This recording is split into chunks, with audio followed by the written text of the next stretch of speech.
Hey, how you doing? Justin here. We're going to get a little bit funky and we're going to check out some minor 7 chords that we can find in our A-shape bar chords. Now, these ones are particularly useful in funk. They sound really cool. They're not particularly difficult to play. The basic idea here, if we start off with a C minor chord, which you should be very familiar with by now, all we need to do to make it into a C minor 7 is lift off the little finger. Now that is going to reveal this note under the bar. So the bar is doing a little bit more work now. It's muting the thicker string, playing the 5th string, the 3rd string, and the thinner string. Okay, there's a little bit more going on here, but it's a really cool, funky sounding chord. Probably the biggest problem people encounter is the 3rd finger laying over a little bit too flat and muting that 3rd string. So make sure that that 3rd finger there is right on the tip.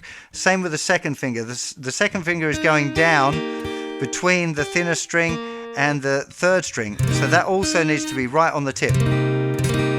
Of course, with any of these chords, you want to be checking them.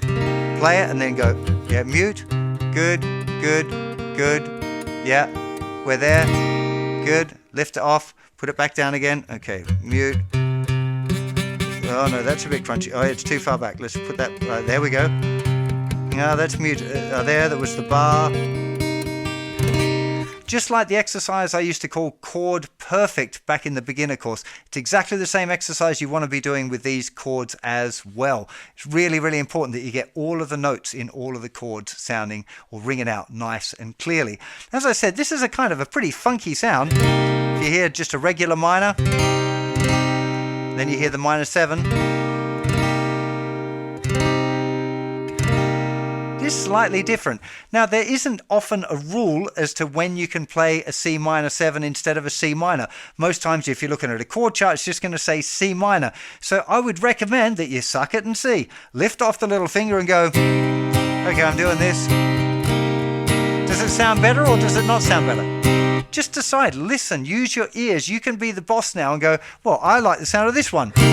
Or, maybe that's not the right one here. I prefer that one. It's completely up to you when and where you use this one.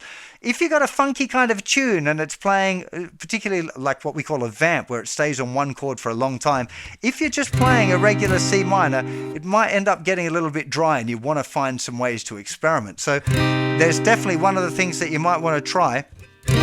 Lifting the finger off to the C minor 7, but now I'm going to show you funky variation. Now this is, little finger goes down here, 3 frets above the bar.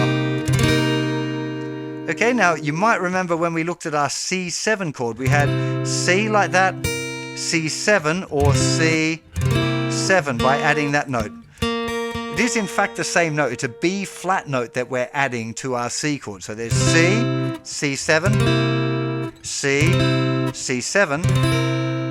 So we can also have C minor, lift off little finger, there's C minor 7, or C minor and put little finger down. Now that it's come off, we can put it down 3 frets above the bar on the thinner string. Now that is a real funky little chord, that one.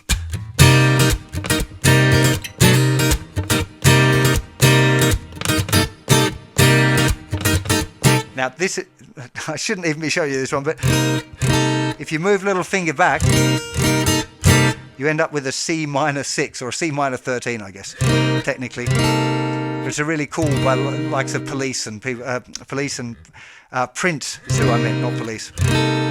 Sorry, because they're so similar. Anyway, if you move the little finger back, you end up with that.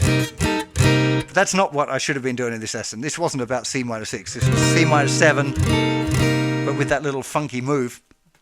But I'm going to give you a bit more. Seeing as you've been good, I'm going to show you another cool funky thing that you can do with the C minor 7, and that is the double hammer-on. So again, with the C minor, if you're playing away your C minor, you're like, yeah, I've got a C. Yeah, C minor 7, that's cool. Oh yeah, variation, yeah, that's cool.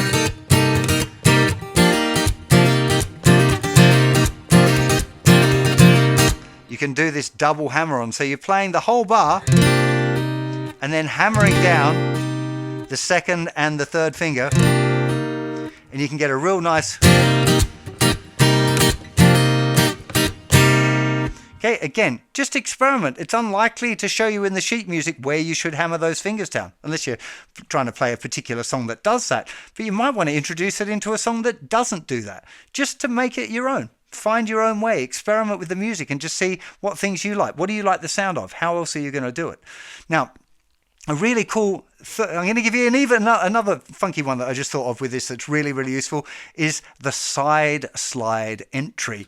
So with that one, you'd have the C minor 7 and you shift the whole chord back 1 fret and slide it in. So the idea is when you're moving your hand back, your thumb stays in the same place, you relax the grip, move the shape back, press down, play, and then slide it up.